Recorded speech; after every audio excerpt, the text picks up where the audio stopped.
Okay. Okie. Okie. Okay. Okie. Okie and welcome.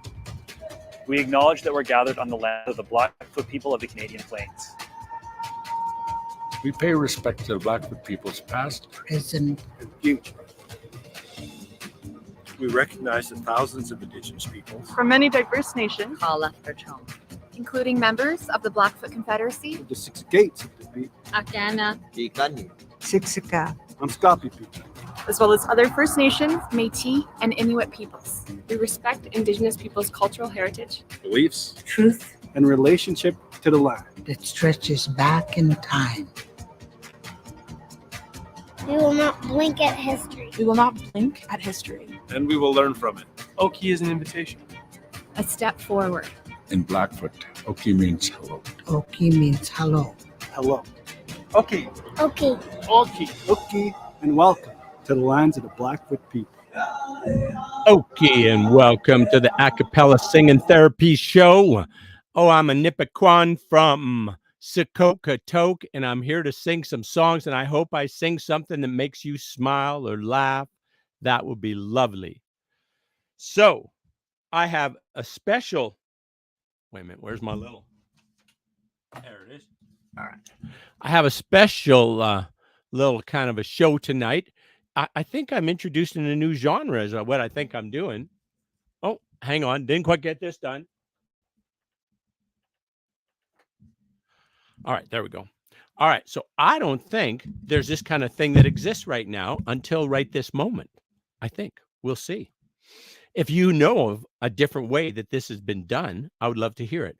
I'm calling it improv singing, because basically I just have a story to tell you, and I'm going to interject songs wherever I think is appropriate. Maybe just triggered by something I say, and it might remember a little phrase from a song, and then I'd sing the song, or it's along the same theme, or I don't know, never done it before. Just like Tara Brock. Tara Brock, I was listening to her program and her lovely, soothing voice. She's such an amazing human being. And she's telling this story about Sarah, who's at her desk creating some beautiful work of art. Little Sarah, she's 6, 7 years old. And the teacher comes up and says, Sarah, what are you doing? And Sarah says, I'm drawing God. And the teacher says, well, Sarah, like nobody knows who God is, what God looks like, what gender God is. Nobody knows these things, Sarah. And she just says, well, they will in a minute. So you're figuring out this genre with me. So let's have some fun with it. All right. So the gist of this story, if you don't want to wait the 36 minutes it's probably going to take to me to tell this, I don't know. But the gist of it is this. I started after cannabis became legal. I got a prescription for it so that I could claim it on my health spending account, so that I could have my corporation pay it instead of me personally. And that's a beautiful thing. Hallelujah, Canada Revenue Agency. Thank you. So I did that, and I have a marijuana doctor, and he kind of gave me some guidance and then just kind of cut me loose to do whatever I think was appropriate.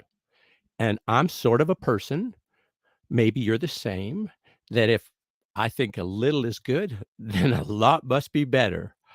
That's certainly true with things like acceleration or a G-force when you're hitting the turn real, real hard. Those kind of things. A little is good, but more is even better.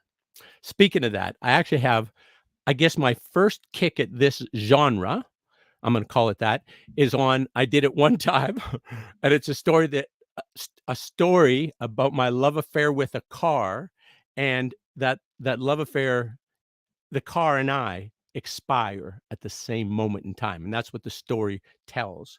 And it's called Down in My Sweet Tesla's Arms, down in my sweet Tesla's arms, my baby's got my back, I'm on a one-way track, I'll be down in my sweet Tesla's arms, down in my sweet Tesla's arms, down in my sweet Tesla's arms, my baby's got my back, I'm on a one-way track, I'll be down in my sweet Tesla's arms. Anyway, so I tell this story in that song. So I guess that was actually the first time that I'm aware of this genre. All right. So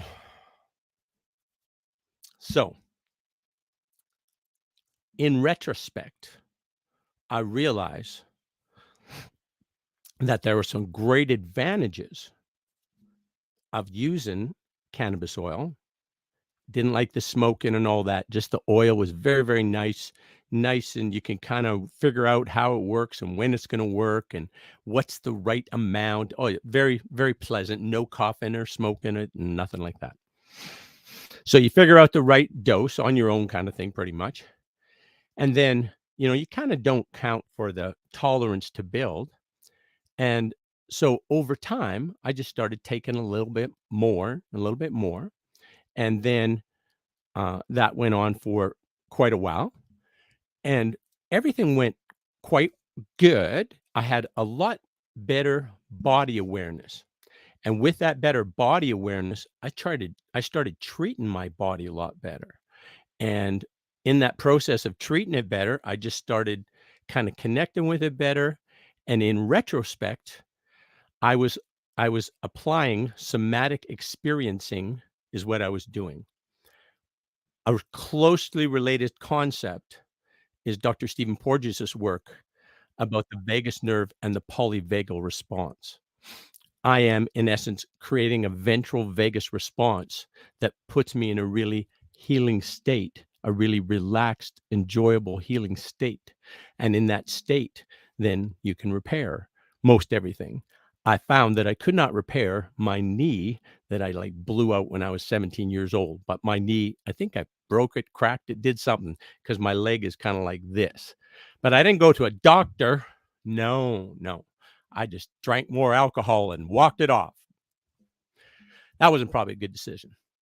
All right. So what I'm getting at is with this story is that increased broad body awareness helped me get healthy and helped me adapt better, healthier ways of treating myself, i.e. singing. When I recall how much I used to enjoy singing, and then that I somehow stopped for several decades, and then I thought, oh, I'm going to do this just for me, just because I enjoy doing it, just because it feels good in my body. I did not realize that I was triggering a ventral vagus response. I didn't know that. But now, in retrospect, I do. I'm in a course right now with about the somatic experiencing. Oh my goodness. Love this course. So I was in it on Thursday. Now I'm in it tomorrow, or Kroll is going to help me with it a little bit. And then on Wednesday as well. So really, really enjoying it. In essence, here's what it is. We've all had small T trauma, small little things that happen in, when you get picked last on a ball team, or a girl rejects you and you really cared for her, or whatever little slights. Probably in my case, when my mom said, "Shut the fuck up, please," because I was singing all the time. I'm pretty sure that happened. Anyways, but I love my mother. She was a beautiful woman, and thank you, Natasha Rempel Friesen, for bringing me into the world. Appreciate that. Erdman Friesen, thank you for your contribution. Appreciate that, Dad. Anyways.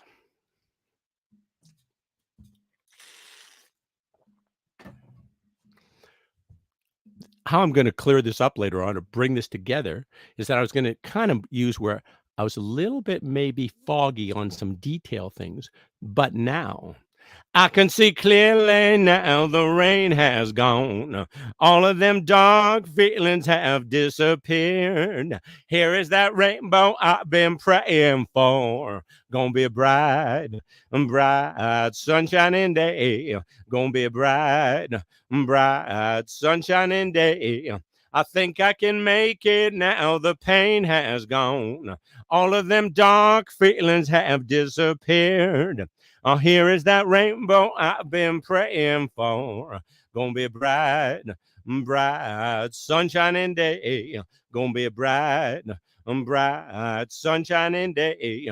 Gonna be a bright, sunshining day. Love that song. Okay, so good things. Body awareness is taking better care. I've lost a bunch of weight. I became aware that I hate sitting. Before COVID, I was driving 40 hours a month. So 40 hours is in my car driving around, and I was getting tighter and stiffer, and my hips were getting problems moving, and getting in and out of that Tesla was hard. You sits pretty low getting in and out of it. So now over COVID, having done that, I've been taking that time to stand. Couldn't stand in the Tesla. Well, maybe I can if I open the sunroof, no, I don't think that's going to work. So, yeah. So basically what happens then, because I wasn't driving so much, I was standing more. And through standing more, I just started to every time I stood, I could feel it where it elevated my mood, increased my energy, and helped me become more focused on this present moment, on the here and now, every time. So then I started doing it all the time, and I started to show people when I was meetings with them that I was connected with them. I was listening to them. I was engaged with them through stuff like this. Even if you're muted, they can see this, they can feel that. I'm with you. Good job. I feel you. So anyways, it was great for those things, and I very much appreciated how well that worked. Now, and I'm saying in the past tense, and I'm not saying that I'm done with my cannabis. I adjusted it considerably in until I tried my fast. And wait a minute, let me talk about fast for just a moment. Have you ever done a fast? Like, a fast is basically you give up something you're doing for a while, right? So every month I do a fast for one day. Well, it's about 40 hours.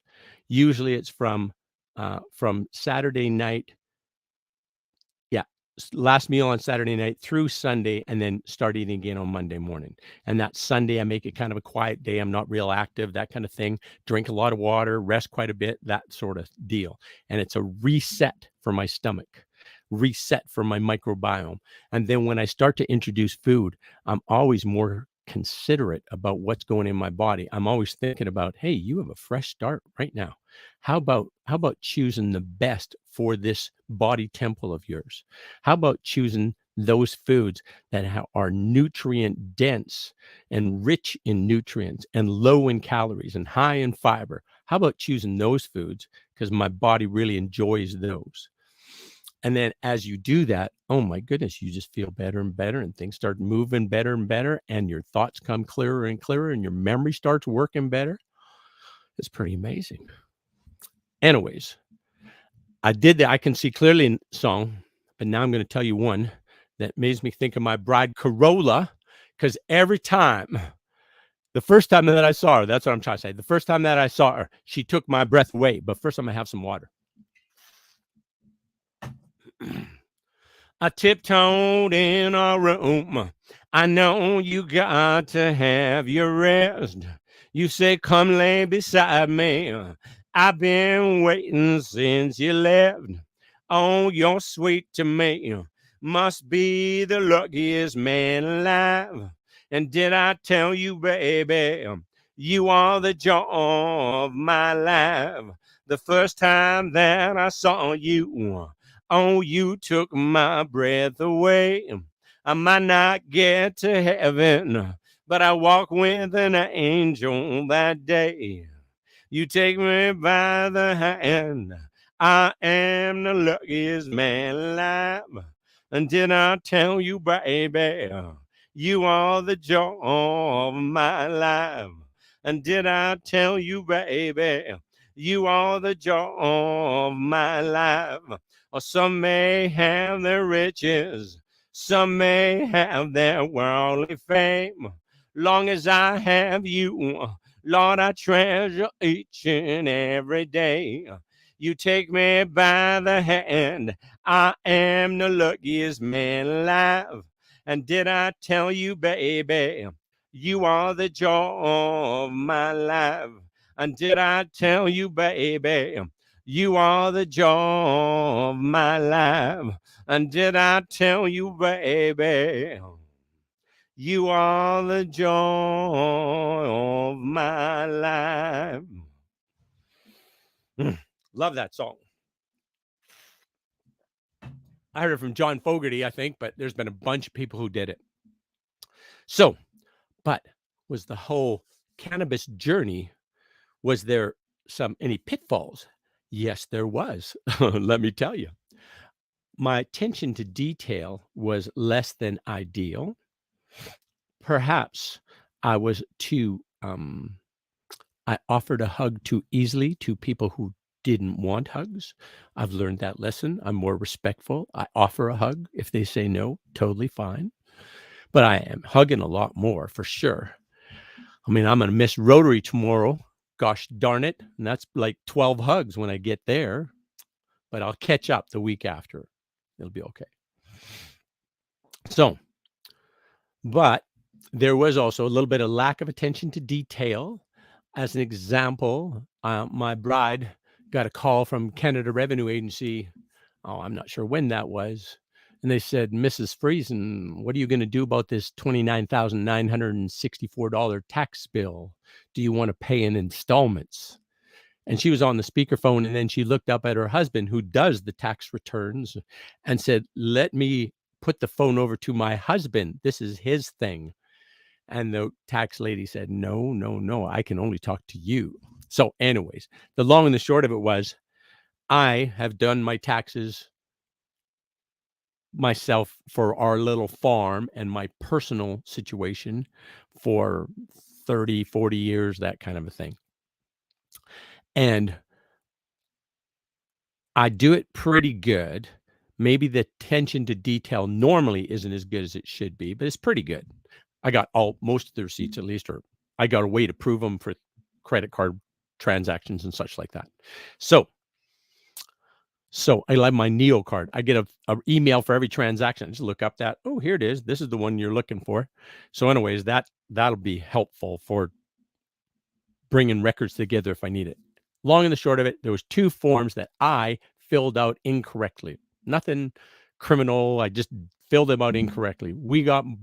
I got back more money we were inspecting, but I didn't know there was a tax bill on my bride's side. And that was because of my error in doing the tax return. I got it all fixed, especially my brother, Trevor. Thank you so much for helping me, express that correctly to Canada Revenue Agency. I appreciate you. So anyways, I got that all looked after, but that's attention to detail type thing.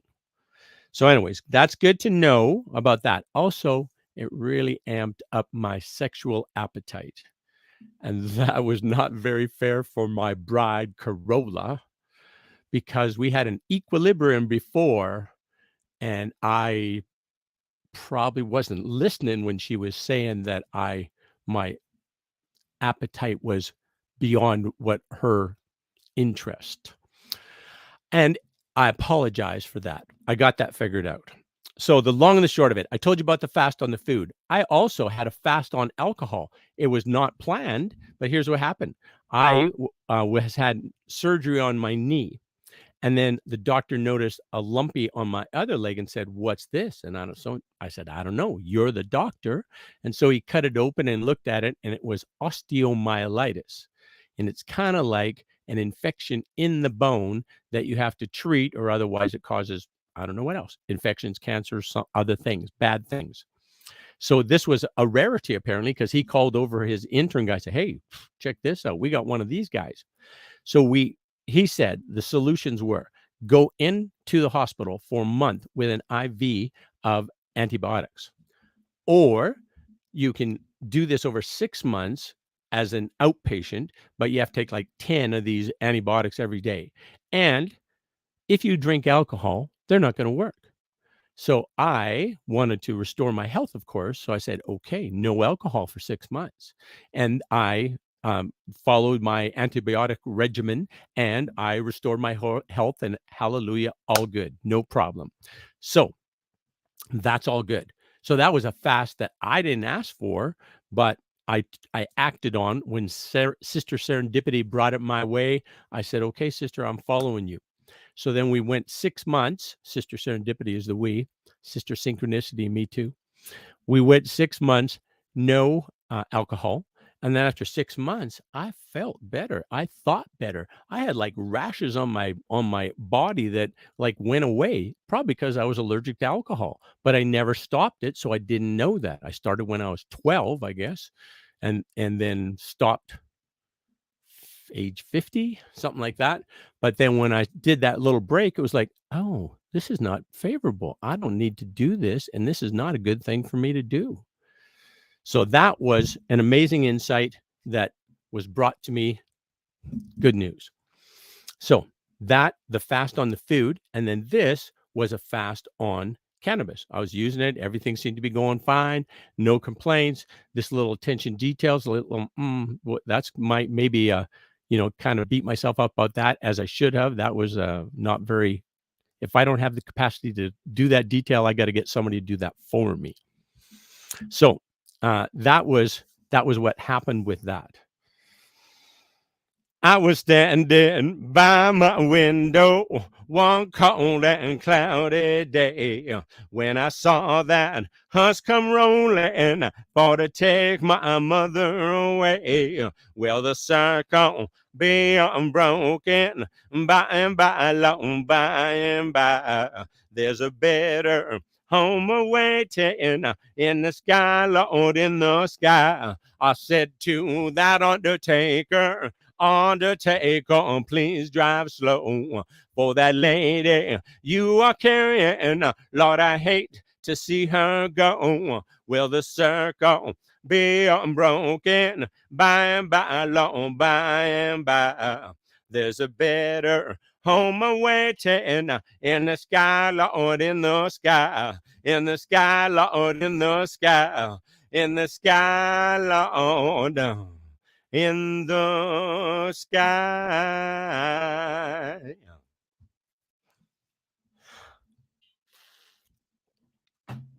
So those are the disadvantages.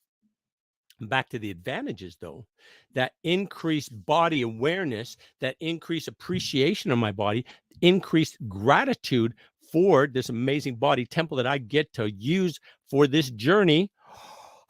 I'm very appreciative, and it seems like the more I appreciate it, the better it works. So I'm very appreciative about that cycle, that the more I appreciate it, the better it works. I love that.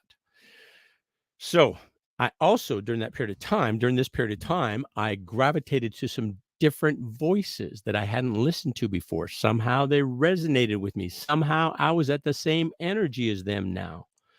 So it was awesome, is awesome, not was, is.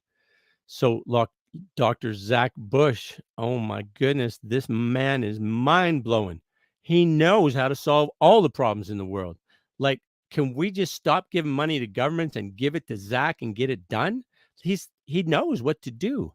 He's not the only one, but he's certainly been leading the charge. He knows the things that have to happen to get everybody food, to restore the climate, to dial back that, to sequester carbon, to regenerate soil, to make enough food for everybody. Nobody's starving. Everything can be solved. Zach Bush knows how to do it. He's amazing. Peter Levine with somatic experiencing, and Diane, Colleen Heller. Oh gosh, might not have got it right. Beautiful people teaching how you can use your body to release this trauma that's stored throughout your body. Woo, that's pretty amazing. And in so doing, things start to work better. So, and this is not just somatic experiencing, and it's not just the polyvagal theory. It's EMDR, it's EMT, it's anything where you cause that movement and that release. Peter Levine says that trauma is stored in the jaws and the hips and the pelvis. And so in those places, what can you do? Well, expression is one thing you can do. Expression of anything, humming, singing, chanting, anything. You're using your voice, you're expressing things. Even if it's like Peter Levine, his go-to move is a deep, deep diaphragm breath. So you feel your stomach expand as you bring in that breath in, because your diaphragm's moving down there.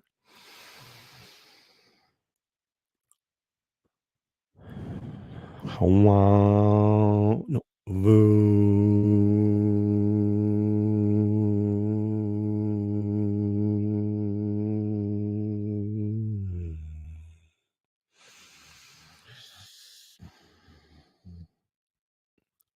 Oh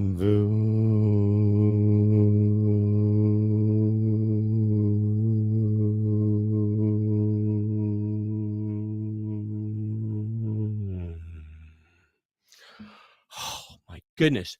You do that a couple times, it changes things like right now. So it's your body telling your mind, hey, to create the feelings and the thoughts, you're okay. Everything's safe. Go ahead and heal. Go ahead and relax.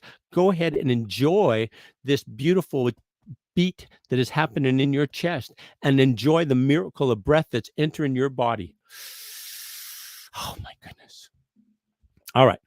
So change who I started listening to somewhat, resonating with me more. Justin Michael Williams and the Kingdom. Oh my goodness. And Soul Study and Trey with Soul Study and the book club with Mariana. Oh my goodness. The book club is where we're looking at Peter Living Untethered, Michael Singer. This is amazing. You find a page, you go to it, and there's a gem. There's just a mind-blowing type thing. I'm not going to read it today. Maybe it's an improv show. I could do it. Anyways, where am I going with this? Yes, change who I listen to and become very, very interested, curious. As Dr. Friedman says, curious, open, accepting, and loving. Curious, open, accepting, and loving. I love the song I'm Just an Old Chunk of Coal, and now it has even more meaning with Dr. Friedman's song. Dr. Friedman's acronym. Hey, I'm just an old chunk of coal, but I'm gonna be a diamond someday. I'm gonna grow and blow till I'm so bloom perfect. I'm gonna put a smile on everybody's face. I'm gonna kneel and pray every day, yet I become vain along the way. Oh, I'm just an old chunk of coal, not Lord, but I'm gonna be a diamond someday. I'm gonna be a diamond someday. I'm gonna kneel and pray every day, lest I should become vain along the way. Oh, I'm just an old chunk of coal, not Lord. Oh, I'm gonna be a diamond someday. I said, I'm just an old chunk of coal, not Lord. I'm gonna be a diamond someday.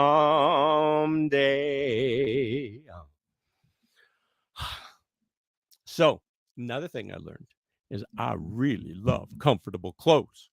So I came out of the pandemic, and the only thing I've worn is yoga pants. Yoga pants and a little bit of a longer shirt, so it covers where the yoga pants might expose things that should not be exposed. And scarves. I love scarves. So that is my gear that I wear all the time now, and I'm super comfortable wearing that. One thing about clothes like that is that it does not restrict your diaphragm so that you can take those deep diaphragmatic breaths. And with those deep diaphragmatic breaths, and then you can express that. Oh my goodness, that's a beautiful thing.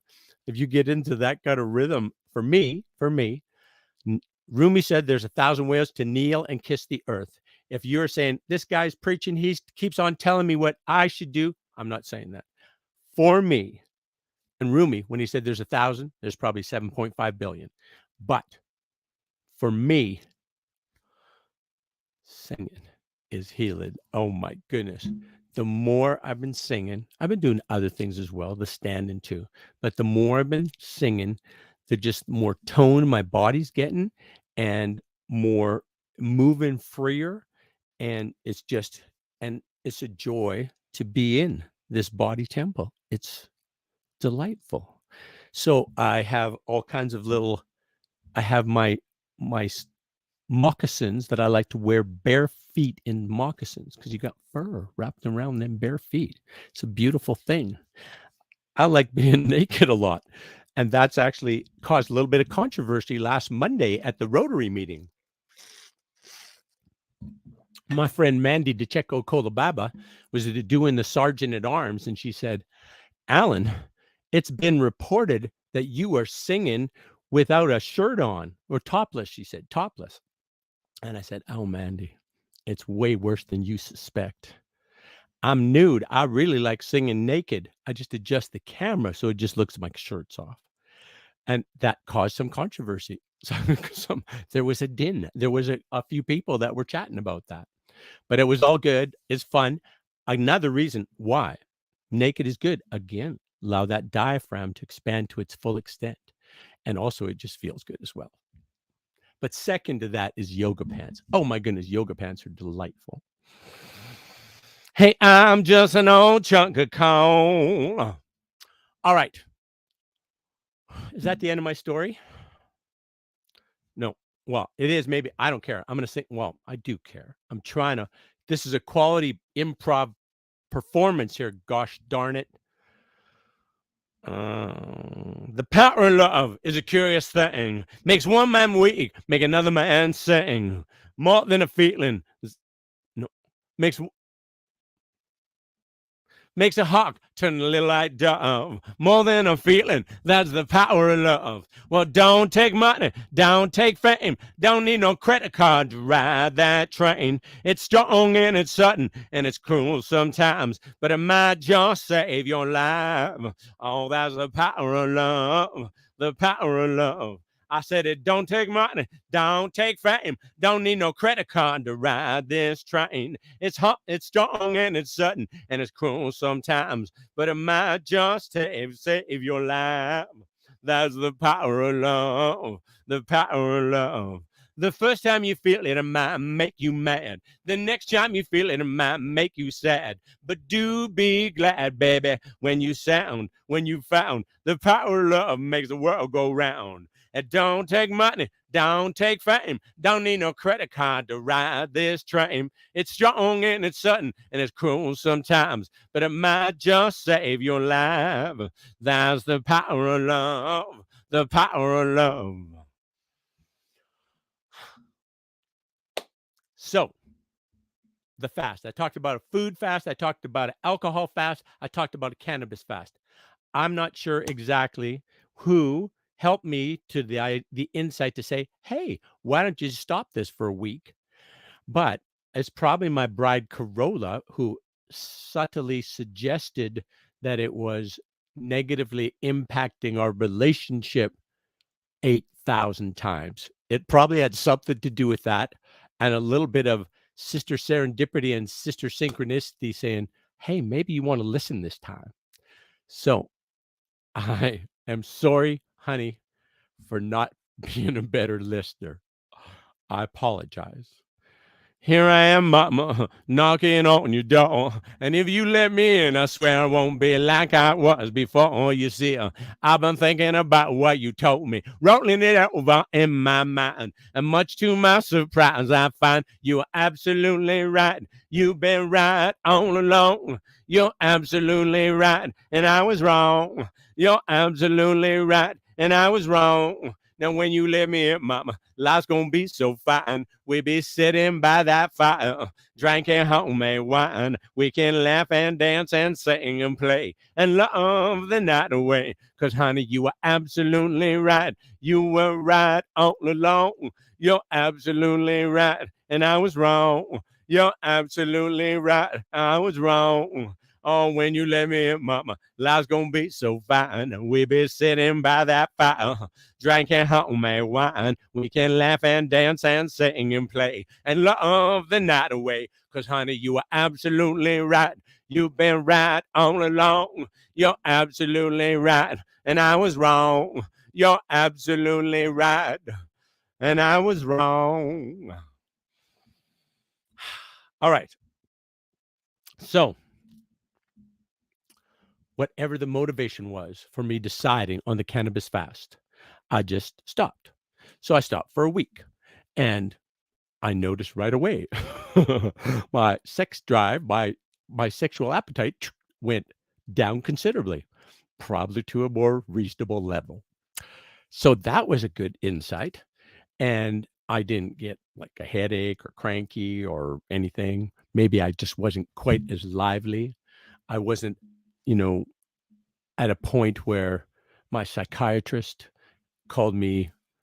diagnosed me, not called me. That sounds like a negative thing. He was sharing with me his concern that I was hypomania. And at first I was a little concerned. Hypomania? Oh my goodness. And then I reading through it, high energy levels, less need for sleep even. Okay. Really optimistic, connects easily with other people, excitable and enjoys life considerably. I said, okay, sign me up. I'm a hypomaniac. I love it. So anyways, I think that was probably to do with that. And the caution he had for me as well was, hey, not everybody can be at the place you're at, and you might alienate people, and you have to kind of read the room, brother. Dial it back if you think you're gonna insult people or something, right? Or make them feel unsafe or unwelcome. So I appreciate and value that advice, and I'm trying to do that. So dial back the cannabis. No cannabis for a week. All right, that was fine. No big deal. No negative consequences to that. And then after the week was up, then I took my normal dose that I would do 7 times a day. Just the little here.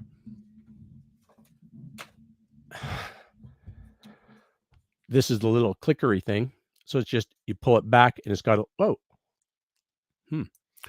it's got a little stopper in there. So then you just pull it back 4 times. In this case, this is Redican raindrops. Redican raindrops. Yep. They're good.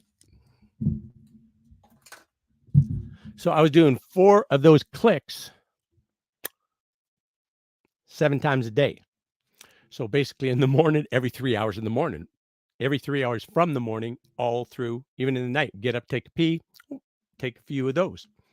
So then I stopped and I took 1 dose and I was fucked up, just like wasted. It was like where it's too much, where it's like, nobody dies from a cannabis overdose. You'll be okay, brother. Just breathe.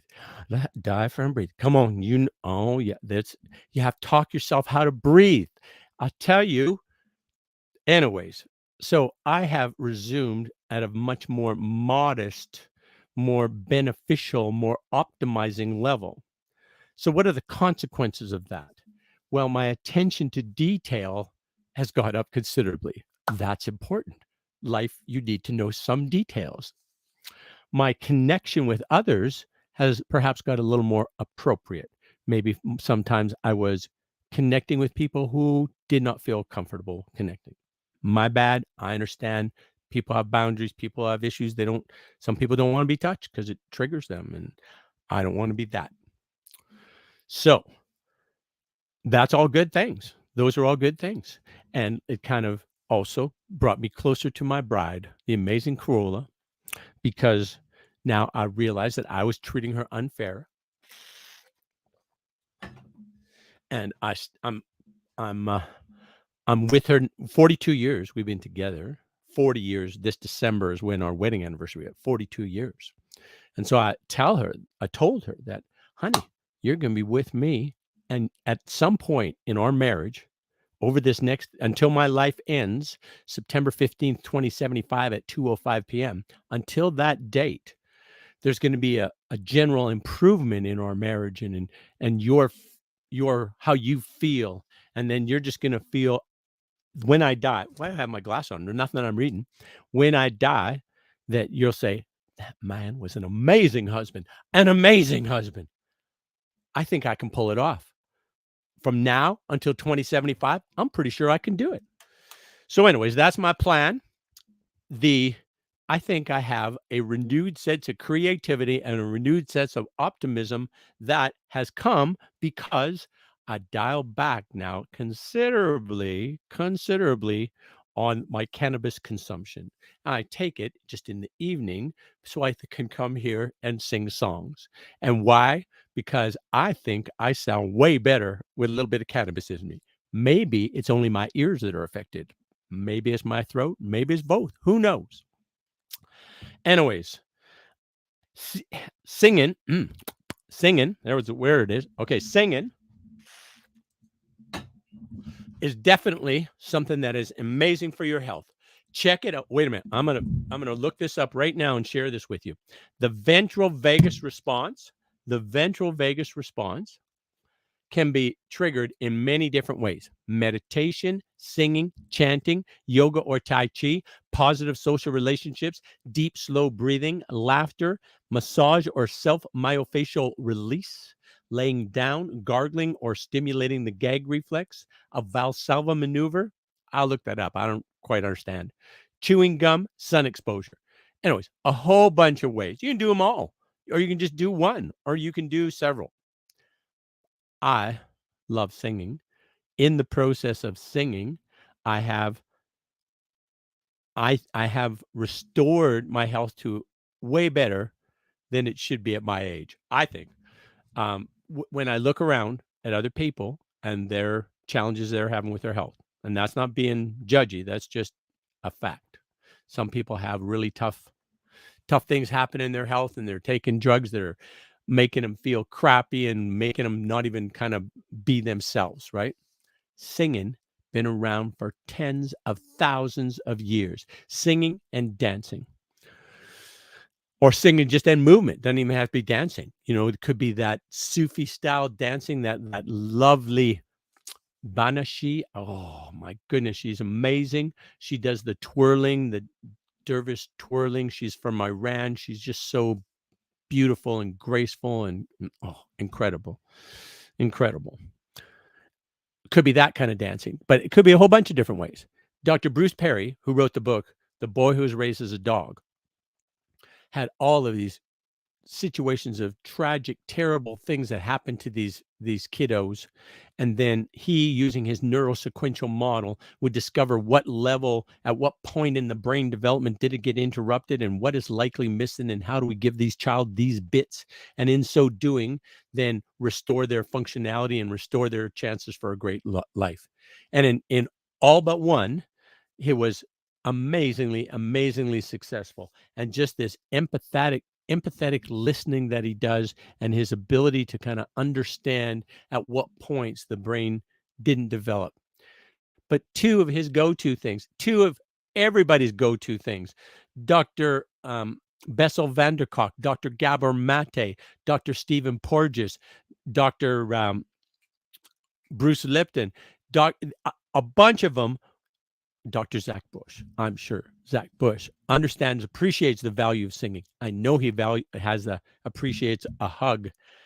And if I see Zach Bush, I will look forward to the legendary Zach Bush hug. I hope it's going to happen someday, brother. All right. What else did I want to say? So, way less cannabis and a more positive results today at way less cost. I probably spent, I don't know, $4,000 on cannabis last year, something like that. This year it's going to be $100 or something. It's not, because I'm way back on it. So maybe not I don't know what those numbers are. If you're with Canada Revenue Agency, that's not a receipt. I didn't make up those numbers. Don't listen to that part. I don't think the acapellist is on the Canada Revenue Agency ledger. With my super secret identity, they'd never be able to figure it out. All right. How about a little Jackie Wilson? You know how I love Jackie Wilson. Your love keeps lifting me higher than I've ever been lifted before. So keep it up, quench my desire, and I'll be at your side forevermore. Now once I was downhearted, disappointment was my closest friend. Then you came, and he soon departed, and he never showed his face again. I said my love keeps lifting me higher than I've ever been lifted before. So keep it up, quench my desire, I'll be at your side forevermore. You're that one in a million, that one in a million, girl. And when you rap, your loving arms around me, I can stand up and face the world. I said your love keeps lifting me higher than I've ever been lifted before. So keep it up, quench my desire, and you'll be at your side forevermore.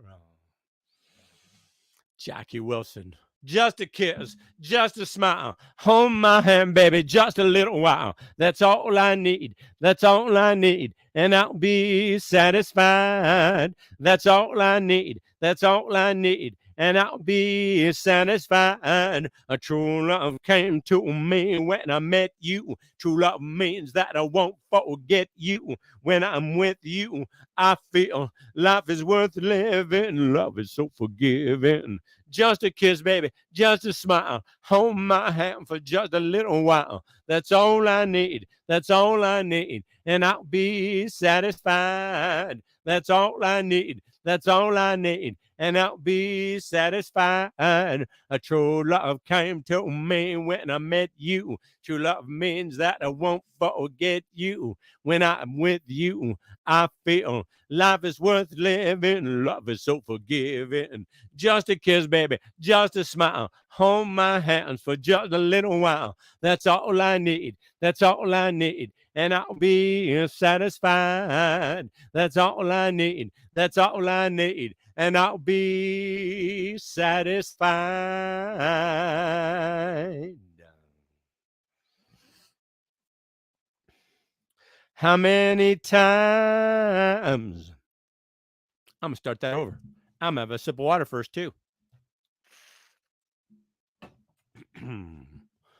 Oh, how many times have you heard someone say, if I had his money, I'd do things my way?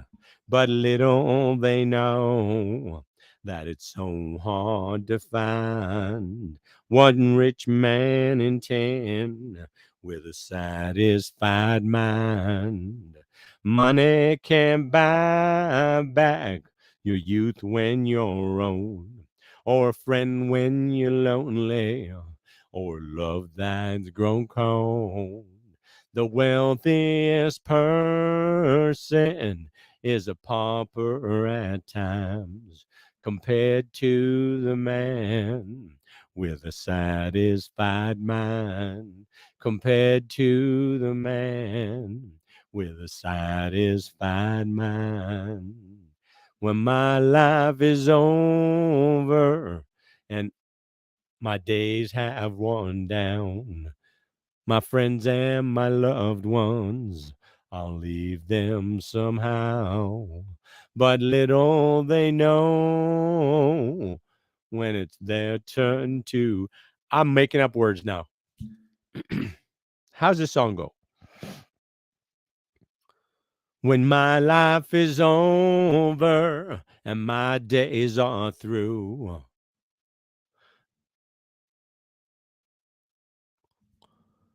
when my life is over and my days are through, I'll treasure those days with a satisfied mind. I'll treasure those days with a satisfied mind. I guess that's how I'm saying it from now on. Busted flat in Baton Rouge, waiting for the train. I was feeling near as faded as my jeans. Bobby thumping the diesel down just before it rained. Rode us all the way to New Orleans. I pulled my harpoon out of my dirty red bandana. I was playing soft while Bobby sang the blues. With them windshield wipers slapping time, I was holding Bobby's hand in mine. We sang every song that driver knew. Freedom's just another word for nothing left to lose. Nothing. Well, that's all that Bobby left me. Oh, yeah. I said feeling good was easy, Lord, when he sang the blues. You know, feeling good was good enough for me. Good enough for me, my Bobby McGee. from the Kentucky coal mountains to the California sun. Yeah, Bobby shared the secrets of my soul through all kinds of weather, through everything we done. Yeah, Bobby, baby, kept me from the cold. One night near Salinas Lawn, oh, I let him slip away. He's looking for that home, and I hope he finds it. But I'll trade on my tomorrow for one single yesterday to be holding Bobby's body next to mine. Freedom's just another word for nothing left to lose, nothing. Well, that's all that Bobby left me, oh yeah.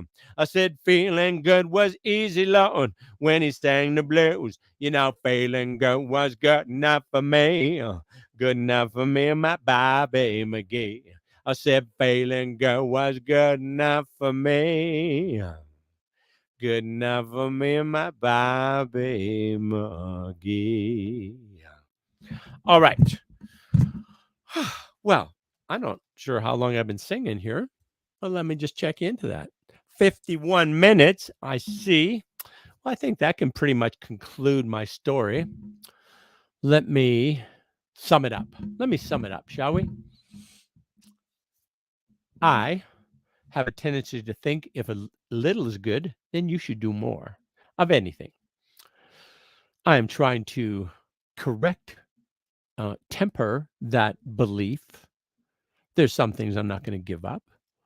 I love acceleration, and I love that I can get there so quick and have so much fun with my old Tesla. Oh my goodness, that's an enjoyable vehicle. Only vehicle I've ever loved. So, but I will be more modest in other things that I am engaged in to help me live my best life, be my optimal self, so that I can be of the most value to other humans who are along their journey with me.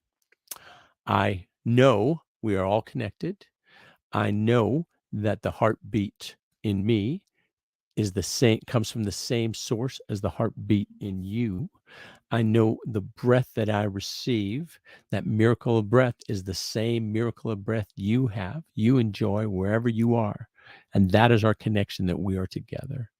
And your health and well-being is important to you, and my health and well-being is important to me. No, other way around. My health and well-being is important to you, and your health and well-being is important to me. I need you to be healthy. You need me to be healthy. We're in an interdependent reality. As Eckhart Tolle says, when you're driving in traffic, it's one consciousness, one consciousness. If you're all there, everybody gets safe. Everybody gets there. But if somebody isn't in the here and now, and they're in the then and then and there, then and there, if they're in the then and there instead of the here and now, then bad things happen in the here and now. We're one consciousness. All right. Thank you for joining me. Keep yourself well. We'll talk to you tomorrow night for more singing healing therapy on this show. See ya.